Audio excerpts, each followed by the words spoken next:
Telangana DSC పరీక్ష ప్రారంభమైంది. ఉదయం 9 గంటలకే పరీక్ష ప్రారంభమైంది. అయితే కొందరు మాత్రం చివర్లో ఉరుకులు పరుగులు పెట్టారు.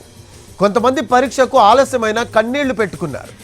ఆగస్టు 5 వరకు జరగనున్నాయి డిఎస్సి పరీక్షలు. 6 ఏళ్ల తర్వాత ఉపాధ్యాయ పోస్టులను భర్తీ చేస్తోంది తెలంగాణ సర్కార్. ఇందుకోసం 2,79,000 మంది అభ్యర్థులు దరఖాస్తు చేస్తున్నారు.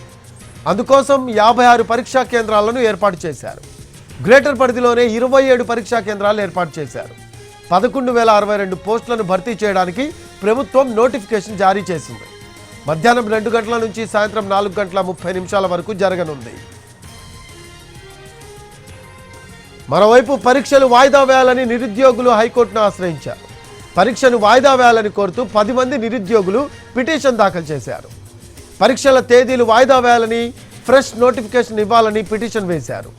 పరీక్షలు నోటిఫికేషన్ రద్దు చేయాలని పిటిషన్లో పేర్కొన్నారు. ప్రిపరేషన్కు తగిన సమయం ఇవ్వకుండా నోటిఫికేషన్ జారీ చేశారని అందులో పేర్కొన్నారు. పిటిషన్పై ఇవాళ విచారణ జరగనుంది.